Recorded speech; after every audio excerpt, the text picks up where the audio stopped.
সুপ্রিয় ক্লাস 12 অর্থাৎ দ্বাদশ শ্রেণীর ছাত্রছাত্রী বন্ধুরা, তোমরা তৃতীয় সেমিস্টার অর্থাৎ থার্ড সেমিস্টার ছাত্রছাত্রী বন্ধুরা, তোমাদের যাদের পরিবেশবিদ্যা অর্থাৎ এনভায়রনমেন্টাল স্টাডিজ বিষয়টি রয়েছে, তোমাদের জন্য আজকের আমাদের বোর্ডের তৈরি মডেল প্রশ্নপত্র। হ্যাঁ বন্ধুরা, তোমরা ঠিকই শুনেছো, বোর্ডের তৈরি নমুনা প্রশ্নপত্র। তো বোর্ড কীরকম প্রশ্নপত্র তৈরি করেছে পরীক্ষার আগে অবশ্যই তোমাদের এগুলো দেখা দরকার।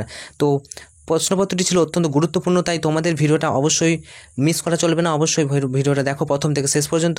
আর তোমরা এই পরিবেশবিদ্যা ছাড়া আর কোন কোন বিষয় তোমাদের সাজেশন চাই অবশ্যই কমেন্ট করে জানাও। যেই কমেন্ট বেশি হবে সেই ভিডিও কিন্তু আমরা তাড়াতাড়ি আনার চেষ্টা করব। তো এই প্রশ্নপত্র থাকছে, পাশাপাশি এই প্রশ্নপত্রের পাশাপাশি আরও সাজেশন ভিডিও আসবে পরিবেশবিদ্যার জন্য। তো অবশ্যই সেটা চাইলে অবশ্যই তোমাদেরকে কমেন্ট করতে হবে। তো চলো প্রথমে শুরু করি পরিবেশবিদ্যা বিষয়ে আজকের বোর্ডের তৈরি মডেল প্রশ্নপত্র। হ্যাঁ বন্ধুরা, তোমরা ঠিকই শুনেছো, বোর্ডের তৈরি। তো অবশ্যই বন্ধুদেরকে ভিডিওটা শেয়ার করো। আর উচ্চ মাধ্যমিক পরীক্ষায় যদি ভালো রেজাল্ট করতে চাও তাহলে অবশ্যই এই চ্যানেলটি সাবস্ক্রাইব করে আমাকে ফ্রেন্ড হিসেবে বানাতে পারো। তোমাদের সাথে রয়েছে আমি সুরজিৎ কর্মকার, তোমাদের সুরজিৎ স্যার। তো চলো শুরু করি। তোমাদের চোখে যাতে প্রবলেম না হয় সেই জন্য আমরা কিন্তু স্ক্রিনটা ব্ল্যাক স্ক্রিন করে দিয়েছি। ওকে, প্রথম প্রশ্ন দেখো, জীব বৈচিত্র্য শব্দটি অর্থ কী? দেখো, জীব বৈচিত্র্য শব্দের অর্থ হচ্ছে জীবের বৈচিত্র্য। ঠিক আছে, জীব বৈচিত্র্য শব্দের অর্থ হচ্ছে জীবের বৈচিত্র্য। নেক্সট কোশ্চেন, উচ্চ স্তরের জীব বৈচিত্র্যের জন্য ভারতবর্ষকে কিভাবে বর্ণনা করা হয়? দেখো, উচ্চ স্তরের জীব বৈচিত্র্যের জন্য ভারতবর্ষকে আমরা কিন্তু মেগা ডাইভার্সিটি নেশন হিসেবে বর্ণনা করতে পারি। ওকে, তাহলে কি বললাম? জীব বৈচিত্র্য শব্দের অর্থ হচ্ছে জীবের বৈচিত্র্য। 2 নম্বর কোশ্চেন, উচ্চ স্তরের জীব বৈচিত্র্যের জন্য ভারতবর্ষকে মেগা ডাইভার্সিটি নেশন বলা হয়। নেক্সট কোশ্চেন, যেসব প্রজাতির বিলুপ্তি ঘটলে অন্য প্রজাতির বিলুপ্তি ঘটার সম্ভাবনা থাকে সেটি হলো কি প্রজাতি? উত্তর হবে কিস্টোন প্রজাতি। তাই যেসব প্রজাতি বিলুপ্তি ঘটলে অন্য প্রজাতির বিলুপ্তি হওয়ার সম্ভাবনা থাকে সেটাকে বলা হচ্ছে কিস্টোন প্রজাতি। ওকে, চলো নেক্সট 4 নম্বর প্রশ্ন, আন্দামান দ্বীপপুঞ্জে যত প্রজাতির সপুষ্পক উদ্ভিদ আছে তা হলো, আন্দামান দ্বীপপুঞ্জে মনে রাখবে 2000টি প্রজাতির সপুষ্পক উদ্ভিদ কিন্তু আছে।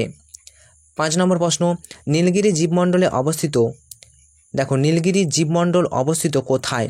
নীলগিরি জীবমণ্ডল অবস্থিত কিন্তু কর্ণাটক, অর্থাৎ option number A is the correct answer. তো 40টা যে প্রশ্ন, এই 40টা প্রশ্নের মধ্যে তোমরা কতগুলো পারতে, আমি উত্তর না বলে দিলে তোমরা কতগুলো পারতে অবশ্যই কমেন্ট করে কিন্তু জানাবে। আচ্ছা চলো নেক্সট কোয়েশ্চেনে আমরা চলে আসবো। নেক্সট কোয়েশ্চেন দেখো, বোয়াল মাছের বিজ্ঞানসম্মত নাম কি? তো বোয়াল মাছের বিজ্ঞানসম্মত ইলসা, এটা হচ্ছে ইলিশ মাছের। তো বোয়াল মাছের বিজ্ঞানসম্মত নাম হচ্ছে ওয়াল্লাগো আট্টু। বোয়াল মাছের বিজ্ঞানসম্মত নাম মনে রাখবে। নেক্সট 7 নম্বর প্রশ্ন, মহারাষ্ট্রের পশ্চিমঘাট অঞ্চলে নবধান্য কর্মসূচিতে এলাকায় যত প্রজাতির ধান চিহ্নিত হয়েছে কত প্রজাতির? উত্তর হয়ে যাবে, দেখো 4টা অপশন রয়েছে, কোনটা হবে? উত্তর হয়ে যাবে 150 প্রজাতির, অর্থাৎ option number C is the correct answer. Next question, UN কোন সালকে জীববৈচিত্র্যের বর্ষ হিসেবে ঘোষণা করে? United nations. তো কোন সালকে? 2010 সালকে জীববৈচিত্র্যের বর্ষ হিসেবে ঘোষণা কিন্তু করে 2010 সাল। Next question, JFM joint forest management, JFM এই সংস্থা গড়ে ওঠে কিসের জন্য? উত্তর হবে মেদিনীপুরের শাল অরণ্য পুনরুদ্ধারের জন্য JFM। ক্লাস 10-এ কিন্তু তোমাদের জীবনবিজ্ঞানে আছে, ক্লাস 10-এ ছিল। ঠিক আছে, মেদিনীপুরের শাল অরণ্য পুনরুদ্ধারের জন্য JFM জয়েন্ট ফরেস্ট ম্যানেজমেন্ট গড়ে ওঠে। নেক্সট কোয়েশ্চেন, WWF কি? পুরো খুব সোজা, দেখো ওয়ার্ল্ড ওয়াইড ফান্ড। তো কোনটা হবে? World wide fund for nature, option A is the correct answer. Next question, সবচেয়ে ছোট ইকোজেনের উদাহরণ কি? সবচেয়ে ছোট ইকোজেনের উদাহরণ হচ্ছে ওশিয়ানিয়া, সবচেয়ে ছোট ইকোজেন। নেক্সট, বায়োগ্যাসের উদাহরণ তোমরা প্রায় জানো, বায়োগ্যাসের উপাদান হচ্ছে মিথেন। ওকে, চলো নেক্সট 13 নম্বর কোয়েশ্চেন, জলজ বাস্তুতন্ত্রের উৎপাদক কোনটি? জলজ বাস্তুতন্ত্রের উৎপাদক হচ্ছে ফাইটোপ্ল্যাঙ্কটন হচ্ছে জলজ বাস্তুতন্ত্রের উৎপাদক। নেক্সট, BOD এর পুরো নাম কি? BOD এর পুরো নাম হচ্ছে বায়োলজিক্যাল অক্সিজেন ডিমান্ড, খুব ইম্পর্টেন্ট কোশ্চেন। নেক্সট, পৃথিবীর ফুসফুস কাকে বলে? তোমরা জানো, সব কিন্তু ক্লাস 10-এ আছে, ক্লাস 10, 6, 7। দেখো, পৃথিবীর ফুসফুস কাকে বলা হয়? পৃথিবীর ফুসফুস হচ্ছে আমাজন রেন ফরেস্ট। ঠিক আছে, আমাজন রেন ফরেস্ট পৃথিবীর ফুসফুস। নেক্সট, ডেটিট্রাস খাদ্য শৃঙ্খলের মূল প্রজাতি হলো কি? ডেটিট্রাস খাদ্য শৃঙ্খলের মূল প্রজাতি মনে রাখবে বিয়োজক, অপশন এ বিয়োজক। নেক্সট, বায়োস্ফিয়ার গঠনগত কার্যগত একক কি? বায়োস্ফিয়ারের গঠনগত কার্যগত একককে বলেছে ইকোসিস্টেম। নেক্সট, অর্কিড জাতীয় উদ্ভিদ অন্য উদ্ভিদের ওপর বেড়ে ওঠে, একে কি বলে? উত্তর হবে কমেনসালিজম। অর্কিড জাতীয় উদ্ভিদ অন্য উদ্ভিদের উপর বেড়ে ওঠে, এটাকে হচ্ছে কমেনসালিজম মনে রাখবে। জীবভর পিরামিডের সর্বোচ্চ স্তরে জীবের সংখ্যা কটি? জীবের সংখ্যা কি হয়, বলছে জীবভর পিরামিডের সর্বোচ্চ স্তরে জীবের সংখ্যা কিন্তু একটু কম থাকে। তো সবাই জানো জীবভর পিরামিডের সর্বোচ্চ স্তরে জীবের সংখ্যা কমই থাকবে, তাহলে কমে। নেক্সট কোয়েশ্চেন, একটি বাস্তুতন্ত্রে খাদ্য সম্পর্কের আন্তঃসংযুক্ত জালককে কি বলে? একটি বাস্তুতন্ত্রে খাদ্য সম্পর্কে যে আন্তঃসংযুক্ত জালক তাকে খাদ্য জালক বলে। তো নেক্সট দেখো 21 নম্বর প্রশ্ন, ড্যাশ হলো কেন্দ্রীয় সরকারের নিয়ন্ত্রণাধীন। দেখো 4টা অপশনের মধ্যে কোনটা হবে? উত্তর হবে জাতীয় উদ্যান, ন্যাশনাল যে গার্ডেন, জাতীয় উদ্যান, এটা হচ্ছে কেন্দ্রীয় সরকারের নিয়ন্ত্রণাধীন। নেক্সট, ভারতের বৃহত্তম ব্যাঘ্র প্রকল্পের নাম কি? দেখো ভারতের সবথেকে বড় ব্যাঘ্র প্রকল্প হচ্ছে নাগার্জুন সাগর ব্যাঘ্র প্রকল্প, এটা হচ্ছে ভারতের সবথেকে বড় ব্যাঘ্র প্রকল্প। নেক্সট কোশ্চেন, আচ্ছা দেখো প্রচুর অ্যারেনকাইমা কলার উপস্থিতি দেখা যায় কোথায়? প্রচুর অ্যারেনকাইমা কলার উপস্থিতি দেখা যায় জঙ্গল উদ্ভিদে। ওকে, চলো নেক্সট, অ্যাকোয়ারিয়াম হলো মনুসৃষ্ট মনুসৃষ্ট ইকোসিস্টেম বা বাস্তুতন্ত্র। অ্যাকোয়ারিয়াম সে মাছ থাকে, ওকে, কাঁচের তৈরি, সেটা হচ্ছে অ্যাকোয়ারিয়াম, এটা হচ্ছে মনুসৃষ্ট বাস্তুতন্ত্র মানে হবে ইকোসিস্টেম। নেক্সট কোশ্চেন 25 নম্বর প্রশ্ন, কর্কর যা খাদক হলো, কর্কর খাদক, এটা হচ্ছে মৃতভোজী, অপশান সি, কর্কর খাদ্য হলো মৃতভোজী। আচ্ছা এবার দেখো তোমাদের বাম স্তম্ভের সঙ্গে ডান স্তম্ভ মেলাতে কিন্তু বলেছে, 4টা অপশানে রয়েছে, তো আমি তোমাদেরকে ডাইরেক্ট করে দিচ্ছি। দেখো 1992 সালে কি হয়েছিল? 1992 সালে কনভেনশন অফ বায়োডাইভার্সিটি গঠিত হয়েছিল, 1992 মনে রাখবে, অর্থাৎ অপশান এর সাথে 2 হবে। আচ্ছা 1980-তে কি হলো? 1980 বন সংরক্ষণ আইন, 1980-তে বন সংরক্ষণ আইন আইনটা গড়ে ওঠে। নেক্সট দেখো অপশান সি 2001 কি হচ্ছে? শকুন সংরক্ষণ প্রকল্প 2001, এবং অপশান ডি 1981-তে হচ্ছে তোমার ফরেস্ট সার্ভে অফ ইন্ডিয়া। যদি না বুঝতে পারো ভিডিওটা পজ করে আরেকবার দেখে নাও। ওকে, বাম স্তম্ভের সঙ্গে খ স্তম্ভ আমি তোমাদের মিলিয়ে দেখিয়ে দিয়েছি, তো অ্যান্সার হয়ে যাচ্ছে অপশান এটা। ওকে, চলো নেক্সট, আবার একটা বাম স্তম্ভের সঙ্গে ডান স্তম্ভ তোমাদের কিন্তু পরীক্ষায় আসবে। তো বাম স্তম্ভের সঙ্গে ডান স্তম্ভ দেখো প্রথমে কি বলছে, 5ই জুন বিশ্ব পরিবেশ দিবস, তোমরা জানো, তাহলে 5ই জুন বিশ্ব পরিবেশ দিবস। আচ্ছা 22শে মার্চ কি নাগার্জুন সাগর, 22শে মার্চটা কি হবে? দেখো অপশানগুলোর মধ্যে, তো 22শে মার্চটা আমরা করে দিচ্ছি বিশ্ব জল দিবস। দেখো 22শে মার্চ হচ্ছে বিশ্ব জল দিবস, মনে রাখবে। 5ই জুন বিশ্ব পরিবেশ দিবস, 22শে মার্চ হচ্ছে বিশ্ব জল দিবস, 28শে জুলাই হবে তোমার হচ্ছে বিশ্ব প্রকৃতি সংরক্ষণ দিবস, এবং 2রা ডিসেম্বর এটা হয়ে যাবে দূষণ নিয়ন্ত্রণ দিবস। ওকে, চলো নেক্সট কোয়েশ্চেন, বাম স্তম্ভের সঙ্গে ডান স্তম্ভ আবার বলেছে কাজিরাঙ্গা জাতীয় উদ্যান, তোমরা জানো প্রায়। কাজিরাঙ্গা জাতীয় উদ্যান কোথায় আছে? অসমের কাজিরাঙ্গা জাতীয় উদ্যান, অর্থাৎ অপশান এ এর সাথে হবে 2। কেওলাদে জাতীয় উদ্যান, এটা কোথায় হবে? এটা হয়ে যাবে রাজস্থান, কেওলাদে জাতীয় উদ্যান, এটা হয়ে যাবে রাজস্থান। ভ্যালি অফ ফ্লাওয়ার্স, এটা হয়ে যাবে ফুলের উপত্যকা বলা হচ্ছে উত্তরাখণ্ড, এবং কাঞ্চনজঙ্ঘা জাতীয় উদ্যান এটি হয়ে যাবে সিকিম, কাঞ্চনজঙ্ঘা জাতীয় উদ্যান এটা হচ্ছে সিকিম। ওকে,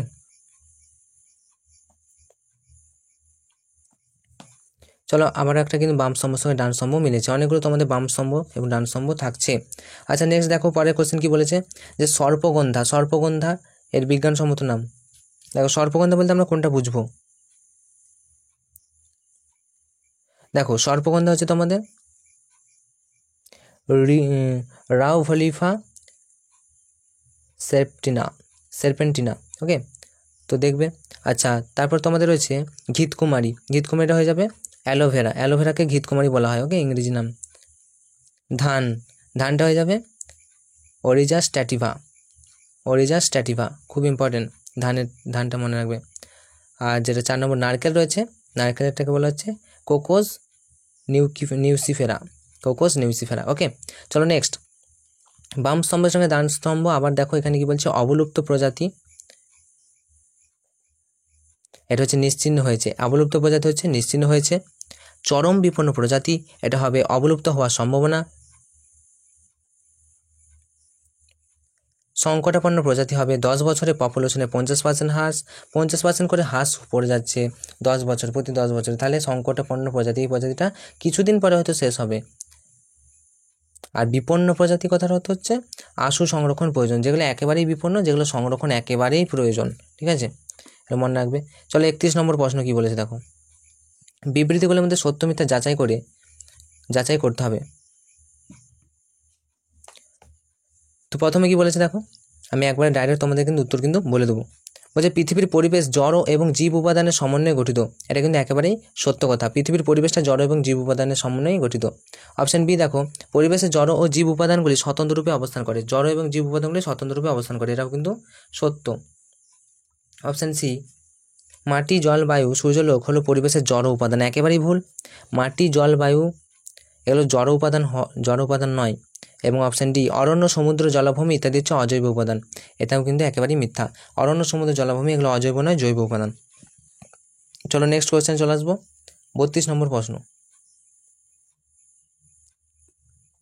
32 নম্বর প্রশ্নে কি বলছে, সলক সংশ্লেষে উৎপন্ন শর্করা জাতীয় খাদ্যে যে পরিমাণ শক্তি আবদ্ধ থাকে তাকে সামগ্রিক উৎপাদন বলে। উৎপাদক থেকে প্রাথমিক খাদ্যকে প্রবাহিত শক্তির পরিমাণকে প্রকৃত উৎপাদন বলে। শক্তি প্রবাহ বহুমুখী। ডি, সূর্যালোক সকল শক্তির উৎস নয়। তাহলে option A, option B, option C, option D দেখলে। তো অপশন এ, সলক সংশ্লেষে উৎপন্ন শর্করা জাতীয় খাদ্যে যে পরিমাণ শক্তি আবদ্ধ থাকে তাকে সামগ্রিক উৎপাদন বলে। তো সামগ্রিক উৎপাদন কি বলে? প্রথম এটার উত্তর হয়ে যাবে একদম সত্য। আচ্ছা, একটু তোমাদেরকে থামাই। 31 দাগের যে কোশ্চেনটা ছিল যে মাটি জল বায়ু এবং সূর্যালোক হলো পরিবেশের জড় উপাদান, এটা কিন্তু সত্য হবে। মাটি জল বায়ু সূর্যালোক এগুলো হচ্ছে পরিবেশের জড় উপাদান, এবং অরণ্য সমুদ্র জলাভূমি এগুলো অজৈব উপাদান, এটা কিন্তু ভুল। ওকে, তাহলে এখানে তিনটেই সত্য হবে, ঠিক আছে। প্রথম তিনটে সত্য, একটা কিন্তু মিথ্যা, এটা মনে রাখবে, ঠিক আছে। সরি ফর ভুল হওয়ার জন্য সরি। চলো নেক্সট কোশ্চেন। 32 নম্বর প্রশ্ন দেখো, 32 নম্বর প্রশ্নটা তোমাদেরকে ভালো করে শুনে নাও। প্রথম এটা দেখো, যে বললাম যে সলক সংশ্লেষে উৎপন্ন শর্করা জাতীয় খাদ্যে যে পরিমাণ শক্তি আবদ্ধ থাকে তাকে সামগ্রিক উৎপাদন বলে, এটা কিন্তু সত্য হবে, ঠিক আছে। আচ্ছা, উৎপাদক থেকে প্রাথমিক খাদ্যকে প্রবাহিত শক্তির পরিমাণকে প্রকৃত উৎপাদন বলে, এটাও কিন্তু হয়ে যাবে সত্য। আচ্ছা, এবার দেখো, শক্তি প্রবাহ হচ্ছে বহুমুখী, শক্তি প্রবাহ কিন্তু বহুমুখী নয়, তাহলে এটা মিথ্যা হবে। আর সূর্যালোক সকল শক্তির উৎস নয় বলেছে, সকল শক্তির উৎস হতো, তাহলে এটাও কিন্তু মিথ্যা, সূর্যালোক সকল শক্তির উৎস। চলো নেক্সট 33 নম্বর প্রশ্ন, এটাও কিন্তু সত্য মিথ্যা দিয়েছে, তো ভালো করে দেখো। প্রথমে দেখো কি বলেছে, ভারতে বিপন্ন প্রজাতির স্তন্যপায়ীর সংখ্যা বর্তমানে 81টি, এটা কি সত্য? অবশ্যই এটা কিন্তু সত্য। নেক্সট, লাল পুস্তিকা প্রকাশিত হয়েছে বিএসআই সংস্থা, বিএসআই সংস্থা কি বলেছে, লাল পুস্তিকা প্রকাশিত করেছে বিএসআই সংস্থা, এটা কিন্তু সম্পূর্ণরূপে মিথ্যা। নেক্সট সি নম্বর দেখো, জৈব বিবর্ধনের জন্য দায়ী ডিডিটি, এটা কিন্তু একদম সত্য। এবং উত্তরবঙ্গে হাতির আবাসস্থল পরিবর্তিত হয়েছে, জলাভূমি গঠিত হয়েছে, এটা কিন্তু একেবারেই মিথ্যা। নেক্সট 34 নম্বর প্রশ্ন দেখো, যেসব প্রাণী মৃত উজ্জীবদেহ খাদ্যরূপে গ্রহণ করে তাদের স্ক্যাভেঞ্জার বলে, তো এটা হয়ে যাবে একদম সত্য। দেখো নেক্সট, জিন হলো প্রোটিনের সমাহার, এটা কিন্তু জিন প্রোটিনের সমাহার নয়, এটা মিথ্যা। অপশন সি, শক্তি প্রবাহ চন্দ্রাকারে আবর্তিত হয়, চক্রাকারে, এটা হয়ে যাবে মিথ্যা। এবং 4 নম্বর যেটা রয়েছে, বাস্তুতন্ত্রের অন্তর্গত কোনো স্থানের প্রাণী গোষ্ঠীকে ফনা বলে, এটা কিন্তু সত্য। নেক্সট 35 নম্বর প্রশ্ন দেখো, বাস্তুতন্ত্রে শক্তি প্রবাহের সঠিক পর্যায়ক্রম কোনটি? বাস্তুতন্ত্রে শক্তি প্রবাহের সঠিক পর্যায়ক্রম, তো উত্তর হয়ে যাবে অপশন নাম্বার সি। দেখো, সৌরশক্তি, তারপর উৎপাদক, তারপর তৃণভোজী, তারপর মাংসাশী। সৌরশক্তি, তারপর উৎপাদক, তারপর তৃণভোজী, তারপর মাংসাশী। Option number C is the correct answer. Next 36 নম্বর প্রশ্ন, বিশ্ব উষ্ণায়ন, গ্রিনহাউস গ্যাসের প্রভাব, বরফ গলন, জীববৈচিত্র্য হ্রাস, তো এখানে কি বলেছে? 36 নম্বর প্রশ্নে সেম প্রশ্ন কিন্তু করেছে আমাদেরকে। 36 নম্বর প্রশ্নের অপশন বিটাকে আমরা বেছে নেব। প্রথম গ্রিনহাউস গ্যাস, তারপর বিশ্ব উষ্ণায়ন, বিশ্ব উষ্ণায়নের ফলে বরফ গলন, আর বরফ গলনের ফলে জীববৈচিত্র্য কিন্তু হ্রাস পাবে। চলো নেক্সট 37 নম্বর প্রশ্ন। 37 নম্বর প্রশ্ন সেই সেম প্রসেস। দেখো, প্রথমে কোনটাকে নেবো? 37 নম্বর প্রশ্নের অপশন সিটাকে নিয়ে নেবো। ঘাস, তারপর হচ্ছে গঙ্গা ফড়িং, তারপর হচ্ছে গঙ্গা ফড়িং হচ্ছে গিরগিটি, আবার গিরগিটি হচ্ছে বাজ পাখি, মনে রাখবে। চলো 38 নম্বর প্রশ্ন, বিবৃতি ও বিবৃতির সাপেক্ষে, বিবৃতি এবং বিবৃতির সম্পর্কের ভিত্তিতে সঠিক উত্তরটি নির্বাচন করতে বলেছে। দেখো, তো 38 নম্বর প্রশ্নের সঠিক উত্তর আমরা নিয়ে নেব অপশন সি, এ আর বি বিবৃতি পরস্পর সম্পর্কযুক্ত। যেমন পরাগরেণু বীজ গাছের বিভিন্ন অংশ প্রায় -190 ডিগ্রি তাপমাত্রায় সংরক্ষণ করাকে অস্থানিক সংরক্ষণ বলে, এটা সত্য। আর এটি হচ্ছে কায় সংরক্ষণ পদ্ধতি, এটাও সত্য। তাহলে অপশন সি হচ্ছে আমরা কিন্তু অ্যান্সার নিয়ে নিচ্ছি, অপশান সি। দেখো 39 নম্বর প্রশ্ন, আজকের 39 নম্বর প্রশ্ন বলছে কোনো পুষ্টিস্তরে উৎপাদক প্রজাতি 5000 কিলো ক্যালোরি শক্তি উৎপাদন করেছে। আবার বিবৃতি 2 বলছে এই পুষ্টিস্তরের চতুর্থ স্তরে অর্থাৎ তৃতীয় শ্রেণীর খাদক 5 কিলো ক্যালোরি শক্তি গ্রহণ করবে মাত্র। তো এখানে 4টে অপশনের মধ্যে কোনটা হবে? উত্তর হয়ে যাবে অপশান এ, তত্ত্ব অনুযায়ী। ঠিক আছে, তত্ত্ব অনুযায়ী বিবৃতির জন্য বিটা হচ্ছে সঠিক, মনে রাখবে তত্ত্ব অনুযায়ী বিবৃতির জন্য বি সঠিক হয়েছে। চলো নেক্সট, বি নয় এ, তত্ত্ব অনুযায়ী বি সঠিক হবে বিবৃতি। ওকে চলো নেক্সট, আজকে লাস্ট প্রশ্ন 40 নম্বর প্রশ্ন, যে অঞ্চলে প্রজাতির বৈশিষ্ট্য অত্যন্ত বেশি এবং ওই অঞ্চলেই সীমাবদ্ধ থাকে সেই সমস্ত অঞ্চলগুলি জীববৈচিত্র্যের হটস্পট নয়। আবার বিবৃতি বি, হটস্পট অঞ্চলে থাকার জন্য প্রজাতির জীবগুলি বিপদাপন্ন থাকে। তো এখানে 4টে অপশানের মধ্যে কোনটা হবে? উত্তর হয়ে যাবে অপশান এ, যে এ এবং বি উভয় সঠিক এবং সম্পর্কযুক্ত। তো এই ছিল তোমাদের পরিবেশবিদ্যা অর্থাৎ এনভায়রনমেন্টাল স্টাডিজ থেকে বেশ কিছু গুরুত্বপূর্ণ প্রশ্ন যেটি বোর্ড কিন্তু তৈরি করেছে। এছাড়াও আমাদের ক্লাস 12-এর ইংলিশ নমুনা প্রশ্নপত্র আছে, এছাড়াও অর্থনীতি তোমাদের যাদের আছে, সংস্কৃত যাদের আছে, ভূগোল যাদের আছে অবশ্যই ভিডিওটা শেয়ার করে দাও, ইতিহাস যাদের আছে এই চ্যানেলের লিঙ্কটা অবশ্যই শেয়ার করো, শিক্ষাবিজ্ঞান যাদের আছে দেখো বাংলা সবারই আছে, এছাড়াও দর্শন অর্থাৎ ফিলোসফি, রাষ্ট্রবিজ্ঞান সব কিন্তু আছে। তো তোমাদের পরীক্ষা খুব ভালো হোক এই শুভকামনা জানাই। প্র্যাকটিস করো, because practice make human perfect. এই মুহূর্তে প্র্যাকটিস করলে কিন্তু তোমাদের পরীক্ষা ভালো রেজাল্ট হবে। আর প্র্যাকটিস করার জন্য আমাদের চ্যানেলটিকে সাবস্ক্রাইব করে রাখতে পারো। এনজয় এক্সাম, তোমাদের পরীক্ষা সবার ভালো হবে শুভকামনা জানাই। Enjoy exam, all the best.